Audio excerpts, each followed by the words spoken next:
All right, hello everyone, and welcome to Musically Speaking. I am Rod DeGeorge, and we are joined today by the incredibly talented Martin Miller, or as Troy Grady would say, a lead-playing robot from the future, sent back in time to terrorize us with his science-fictional array of picking weaponry. How'd you like that? Yeah, that sounds good to me. Yeah, I thought that was a really cool piece he did on you. And actually, I interviewed Troy as well. He's a great guy. He's a great Yeah, I saw player that. too. Yeah, so yeah, that was a great display of your various techniques, and it's great to see that kind of angle. Now, going back to the beginning, how did you first get into music? Was guitar your first instrument, or did you start on something else? Yeah, guitar was my first instrument, and it was the instrument that I was most drawn to as a kid. I was always musically interested. Like I would listen to whatever my father was listening to. So at a very young age, I was already exposed to music like Pink Floyd or Rolling Stones or those kind of things.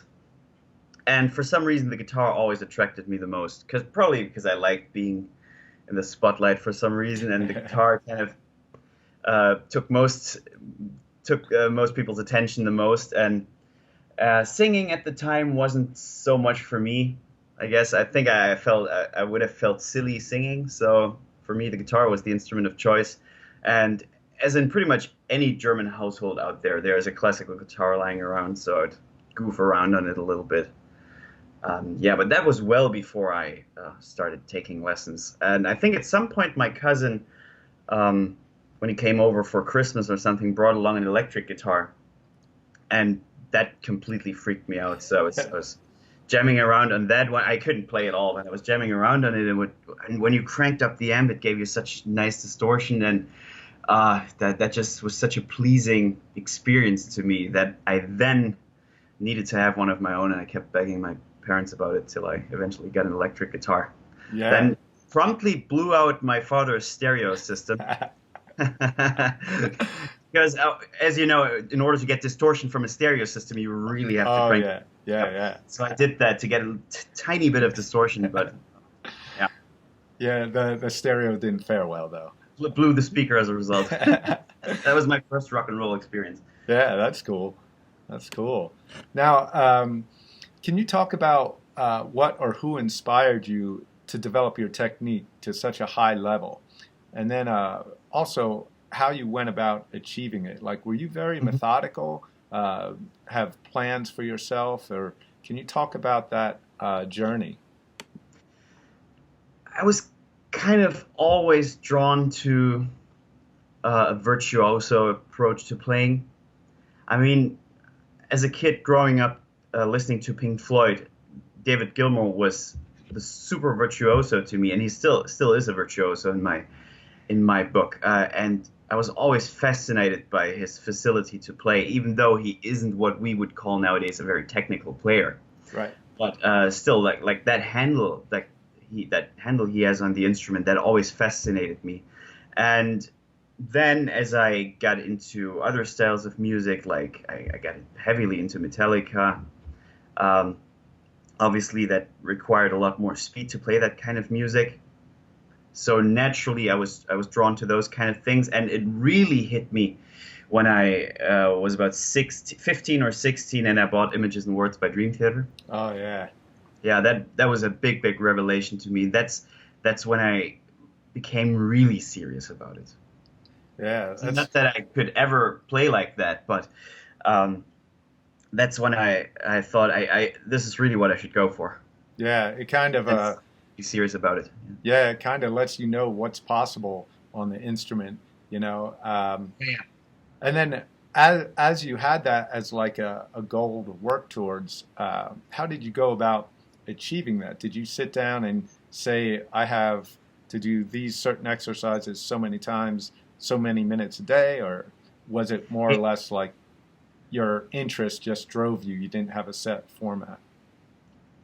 At the time, I had a very good teacher in conservatory. I already went to conservatory for a couple of years, and the thing that he did very well, he taught me the foundational techniques. Um, Not so much in a shredder type way, but he really taught me how to hold the pick, how to position the left hand, how the left hand mechanic works, those kind of things. So I had a very good foundational technique. I had zero shred technique, but I had decent picking. You know, I could play some violin etudes, those kind of things. And that was a very good foundation to go off into the more extreme types of playing, I guess. And from there, I could pretty much tackle those things my own because the internet was already available to the population, so I could do my research.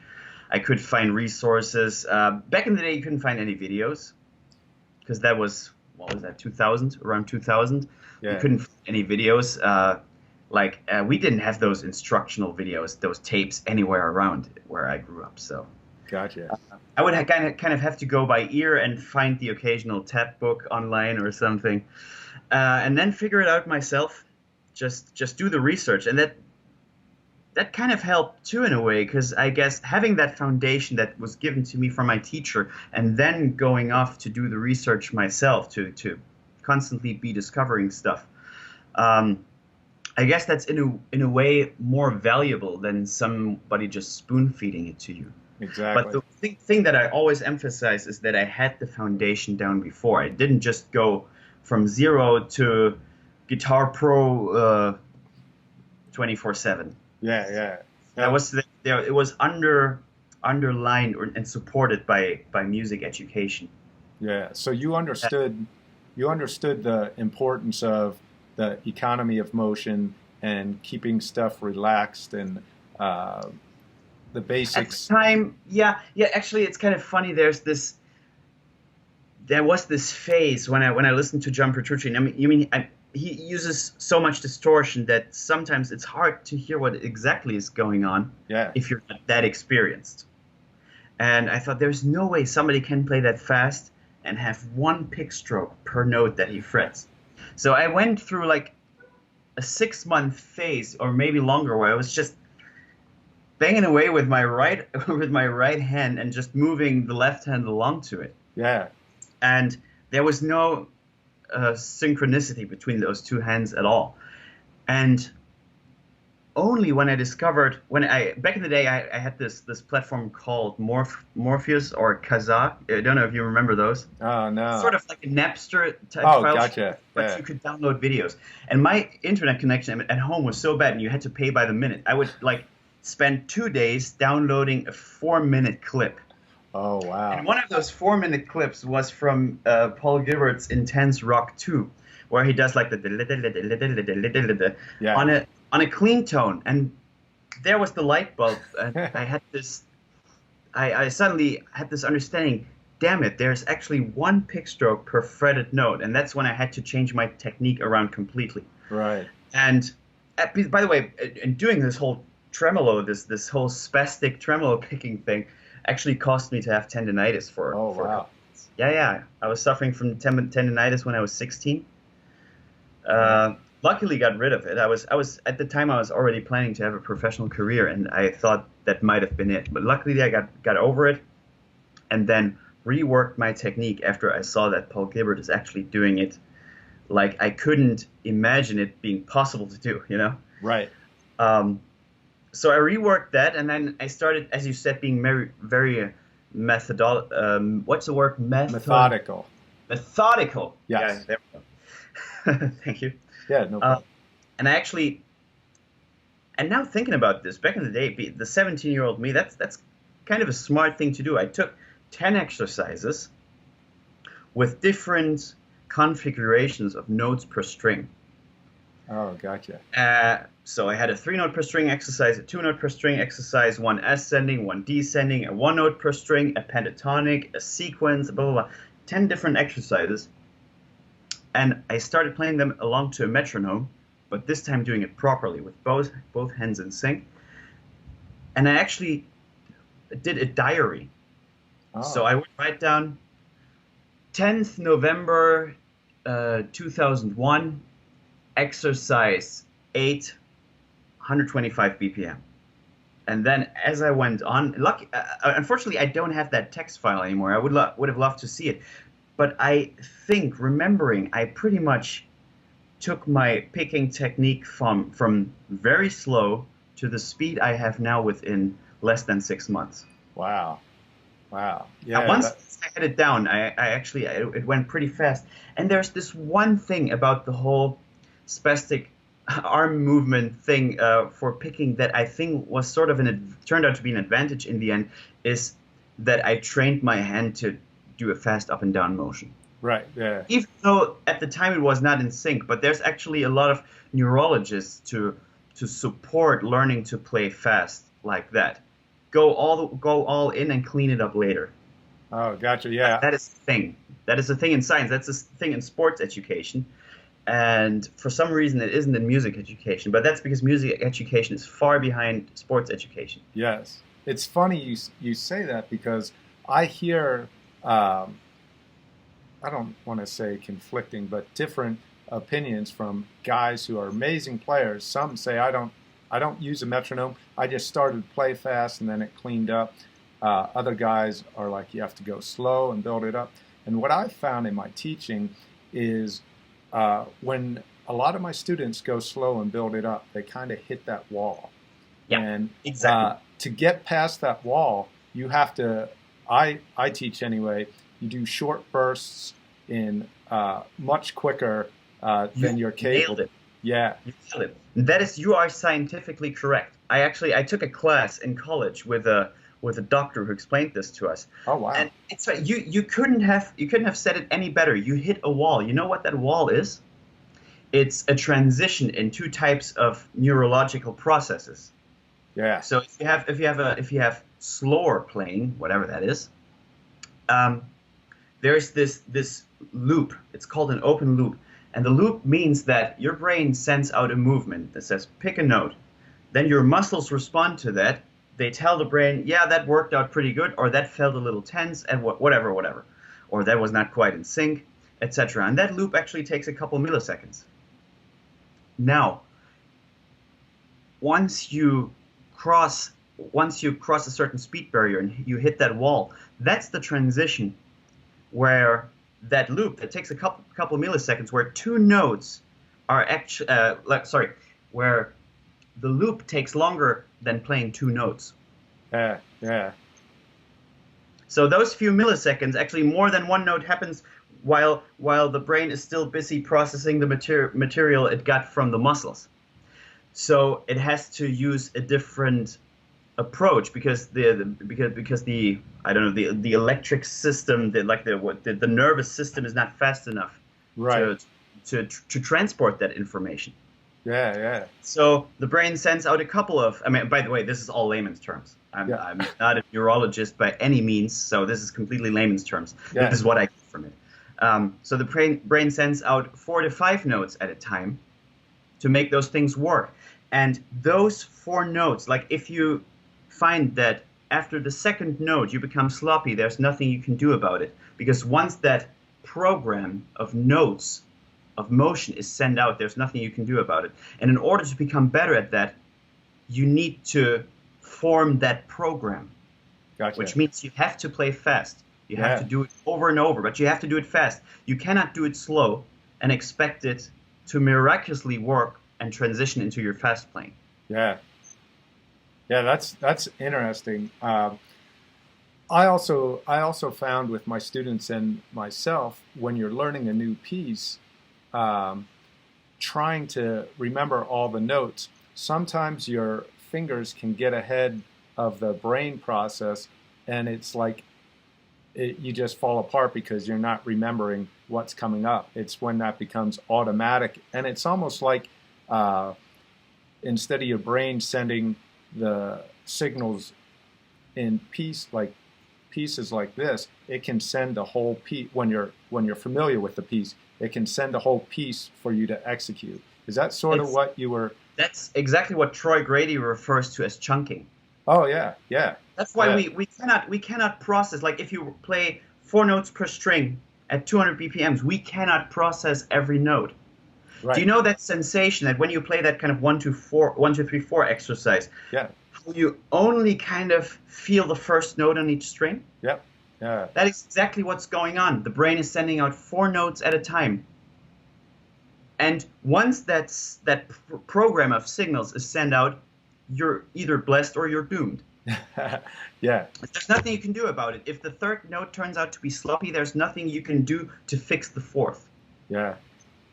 So that's why you need to play fast in order to be able to.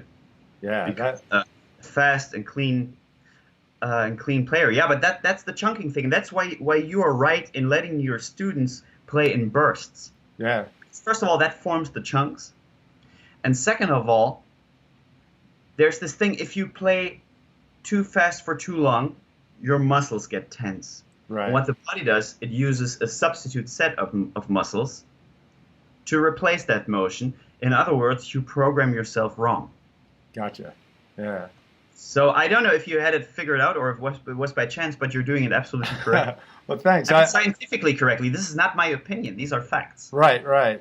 I've been teaching a long time, and I know it's from experience. I know what works for me, and it's also nice when you have an outside view. So as a teacher, you can sit and you can see what the student's doing, and you can kind of see where they start to fall apart. And you can say, okay, well, let's just take it up to that point. And you can see that if they were just to do tremolo picking, they have the ability to do it much faster. And if they just do legato, they have the ability to do it faster. Tell them to do this. Yeah. Hey, you can do this. You have the potential to play fast. Exactly, yeah.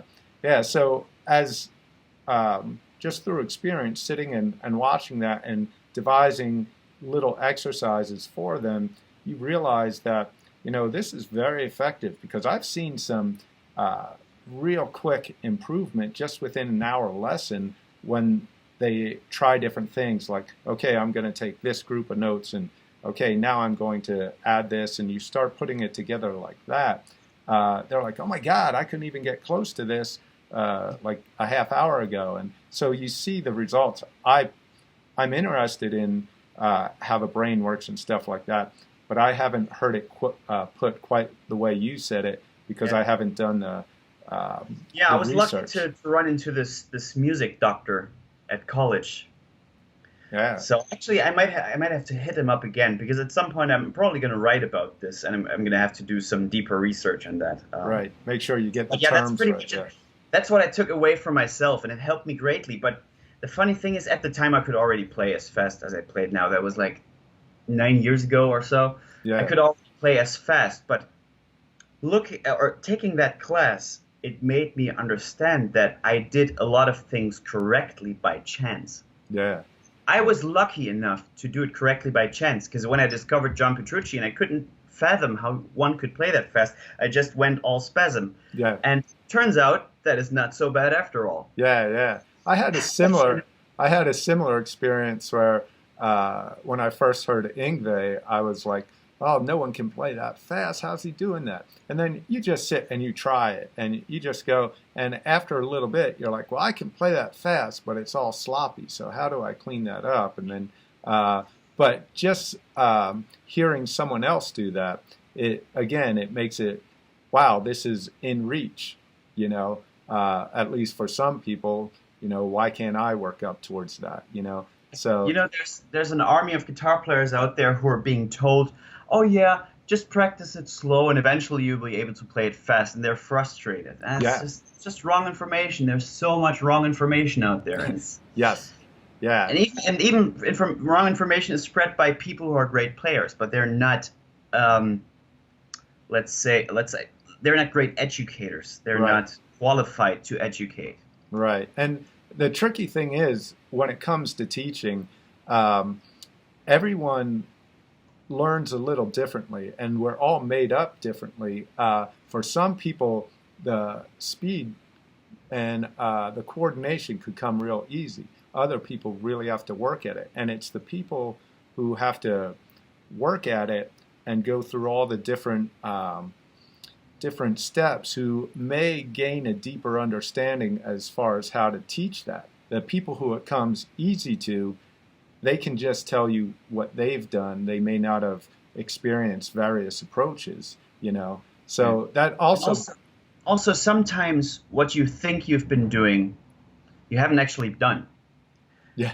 Like when you're at a very advanced place, you kind of sometimes forget how it actually happened, and you try to come up with a story that makes sense to how Gotcha. you got there. But that may not actually be true to what actually happened. Right, And right, I'm not accusing anybody of ill will or something like right. that. It's just that some people who are intuitive geniuses are not aware of what they're doing. Exactly. Yeah. Excuse me. Now, you had said you were given the basic tools, but you were left to figure out a lot on your own. You said Yeah. everything wasn't spoon-fed towards you, to you. Do you feel that makes you more successful as a teacher? I mean, I've seen some of your vlogs where you're in the lesson, and to me, being a teacher for many years, you can tell when someone has a deep understanding of it and they don't just have one way to explain it. Like if the student's not getting it right away from Yeah. one way, you start coming from another angle. And it seems like you easily do that just within a conversation. Do you feel that not being spoon-fed everything and having to figure it out on your own helped you in that regard? I guess that's partly it, and I again have to thank my first real teacher. His name is Manfred Kipsch. He passed away a couple of years ago, unfortunately, but he really gave me the tools to think of my own. And this is not to sound cocky at all, but probably after 2 to 3 years of having lessons with him, I probably would have never needed another guitar lesson in my life. Because you I could had figure I it had out. great teachers after that who showed me, who gave me great lessons and had me have great enlightenments towards music and guitar. But if it hadn't happened, I would have still become a professional musician because he gave me such a deep understanding of the fundamentals that the rest was just going out there, absorb all the information that is out there and build it, build it, build it. Right. So I always it's so funny whenever a new student approaches me, I keep going back to the same 2, 3, or 4 different things that I teach anybody, almost regardless of level, Yeah. because those are the fundamentals. And if you have the fundamentals, you're just basically free to do whatever. The Right. rest is just taste and personal artistic vision, etc. And what also helped me become a better teacher, first of all, having great teachers is the best lesson in teaching you can possibly have. Right. And second of all, I took a course in a giant course in college on music edu. I took a mu- I am I have a degree in music education, Oh, so I gotcha. took Yeah. plenty of courses like with that music doctor, with cello players. We had those kind of sessions where we would sit down, teach a beginner, and there's a couple of guitarists around you, and we're going to talk about how the lesson went later. I had those kind of courses. So I also have an actual degree in music tuition. So Oh, that helped a lot. You learn a lot of methods, and you learn a lot about learning itself in those kind of courses at right. college. Yeah. That's very cool. And Now, especially the ear training courses for those kind of things, they helped a great deal. I started having ear training courses in conservatory all over, onto college, right. etc. So ear training was always present in my musical education. Yeah, that's a big thing. The more comfortable you can get with that, the quicker you can get what's in your head out through your instrument. Yeah, people don't understand that it's not here really. It has to be here first, and then it gets filtered through your instrument, and then it comes out to the listener. Yeah. But it ain't here. If you try to make it happen without this and only this, you're not going to be able to really be a professional musician. You're going to be a guitar pro reading machine, but Yeah. nothing really beyond that. That actually leads perfectly into my next question, um, where like how do you balance an abundance of technique and musicality? Like in the '80s, amongst the shredder guitar genre, it seemed to go from one crazy lick to another without enough attention to the flow of the composition or the feel of the composition. Uh, Now, when I write, I try to do it in my head without the instrument as much as Hmm. possible, and then I have to figure it out what it is. But as far as the ideas, um, and it sounds like you have that great balance. Like melody is real important, and you hearing your stuff, you can hear that there's a great understanding of harmonic structure as well. But then you could go off and tear off this line that makes everyone go, whoa, what was that? You know, but it doesn't seem like that's the main. It's not like, okay, here's this crazy lick, here's this crazy lick, and then you just, you know, can you talk a little bit about that? To tell you the truth, I don't think in those terms. I don't think there is a conflict between speed and emotion or something like that. To me, that is non-existent. To me, there's only good playing or bad playing. There's no fast playing, no slow playing. It doesn't matter. There's fast playing that has a ton of feeling. Right. There's slow playing that has zero feeling. Exactly. I hate that term, but you know, this stuff gets thrown. Those terms get thrown around in the guitar community so loosely. Oh, dude, you play with no feeling. Really? Have you really listened? Did you just hear 2, 3 really fast notes and then automatically went for the red flag? Exactly. Without really listening? Maybe you don't have the ears yet to hear the changes that somebody's playing, those kind of things. For me, there's absolutely no conflict. I only I try to think about what I would like to hear as a listener. Yeah. If I feel, you know, this is all good, but it kind of needs a bit more adrenaline here and there, then I'll throw in something that provides that, you know? Yeah. But at no time do I ever really think about, oh my God, I got to play fast now. Oh my God, this was way too fast. I got to put some feeling back into this. No. Right. I just try to play well. And a good example for me is Pat Metheny's solo on Have You Heard? And nobody would ever suggest that he's wanking away or something, but what he does is play 16th notes for 2.5 minutes without ever stopping. Yeah. And that's because his articulation is so beautiful and his time feel is just on the beat and maybe a little bit back. It's never rushing. Right. So it causes a certain amount of adrenaline, but it doesn't cause stress. Yeah. And it's nailing the changes. I'm telling you, if some lesser guitarist was to transcribe that solo, play it over the same original track, and rush over it, people would say, oh, that guy's just wanking away like crazy. Right. He's just never stopping. It stresses me out.